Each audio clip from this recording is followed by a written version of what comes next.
ఇంట్లో పాము ఉన్నట్టే. ఎక్కువ ఓర్పు పనికిరాదు, ఎప్పుడు ప్రతాపం చూపడం పనికిరాదు. అలా ఉంటే ఇంట్లో పాము ఉన్నట్టే. ముఖ్యంగా కాబట్టి సమయానుకూలంగా సందర్భానుసారంగా ఓర్పును చూపించాలి, ప్రతాపాన్ని చూపించాలి. అప్పుడే అతడు ఐహిక ముష్టిని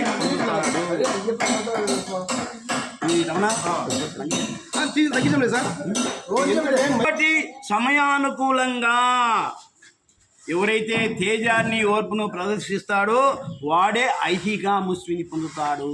సమయానుకూలంగా ఓర్పు చూపించాల్సిందే, సమయానుకూలంగా ప్రతాపాన్ని చూపించాల్సిందే రాజు. కాబట్టి అని ఈ విధంగా ఆ యొక్క బలి చక్రవర్తికి ప్రహ్లాద మధ్య జరిగినటువంటి సంభాషణ చెప్పింది ఈ యొక్క ద్రౌపదేవికి ధర్మరాజు.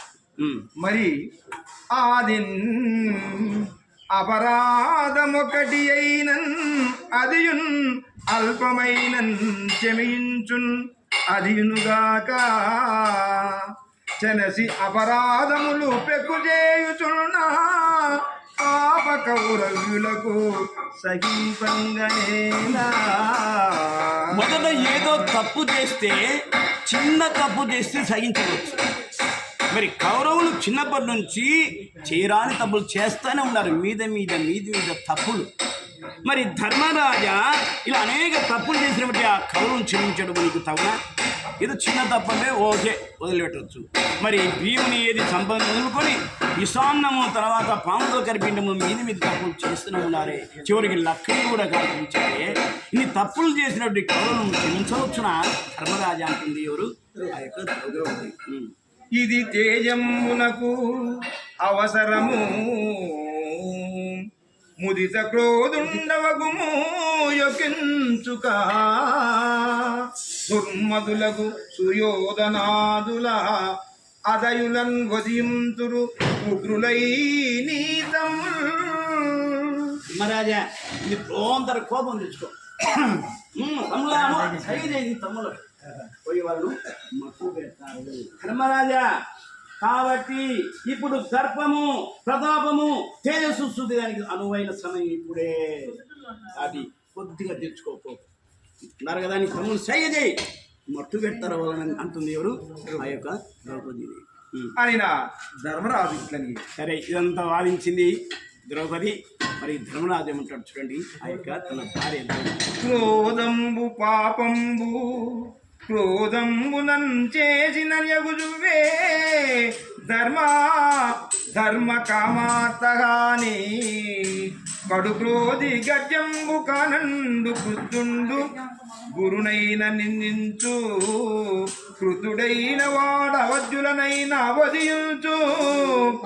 మరి ఆత్మఘాతంబు చేయంగా గడగు కృతుడు ఆత్మాదృశులకు ధర్మానుబంధులకు ఇట్టి క్రోధంబు దాచుట గుణమే చెప్పుమా.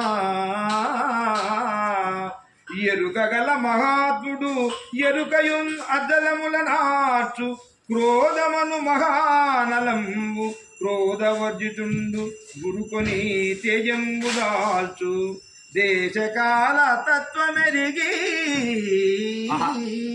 మనకు అరిషడ్ వర్గాలైనటువంటి కామ క్రోధ లోభ మొగ మత్సరాల గురించి అద్భుతంగా మొదటి క్రోధాన్ని గురించి చెప్పాడు.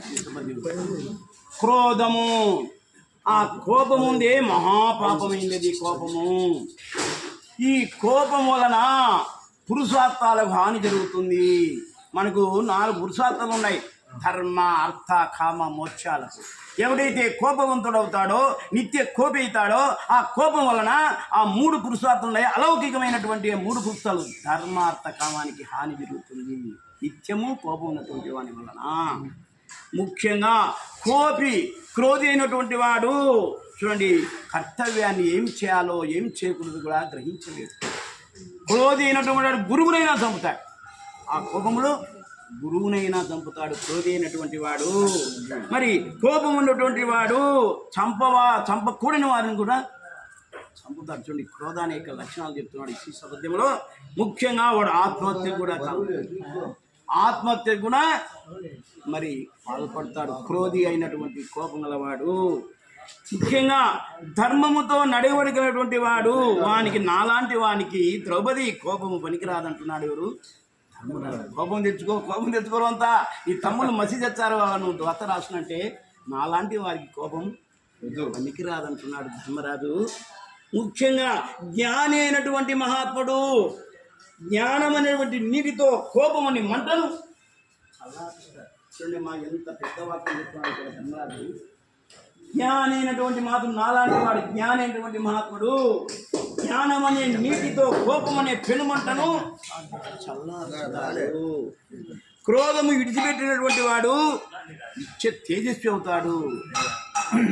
క్రోధం వద్దు, ఓర్పు కావాలంటున్నాడు ఆ యొక్క ద్రౌపదీదేవితో.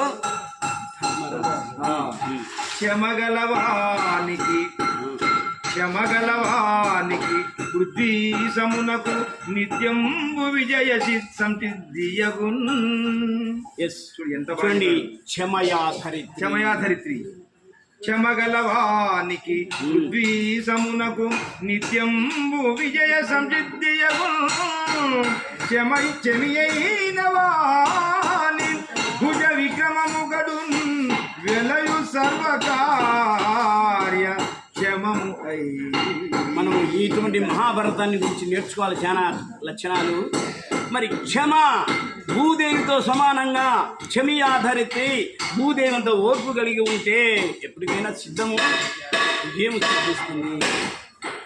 క్షమవంతుడి పరాక్రమము అన్ని సమయాల్లో కార్యసాధకమై అలరారుతుంది అంటున్నాడు ఎవరు? ధర్మరాజు. కొంతకి ఓర్పట్టు మనం ఒడంబడిగా చేసుకున్నాం. 12 నెలల అరణ్యవాసం, 1 సంవత్సరం అజ్ఞాతవాసం, అంతవరకు ఉండు అంటున్నాడు ఎవరు? ధర్మరాజు. ఓర్పు పట్టు అంటున్నాడు ఆ యొక్క భార్య ద్రౌపది. శాంతమే నన్నకు రక్ష. తేజ ప్రభవంబులైన అమర్ష దాక్షిణ్య శౌర్య శీఘ్రత్వంబులను 4 గుణంబులు క్షమావంతునందు వీర్యవంతంబులకు తొల్లి కశ్యప గీతలైన గాథలయంది అర్థము వినుము. వేదంబులు, యజ్ఞంబులు, శౌచం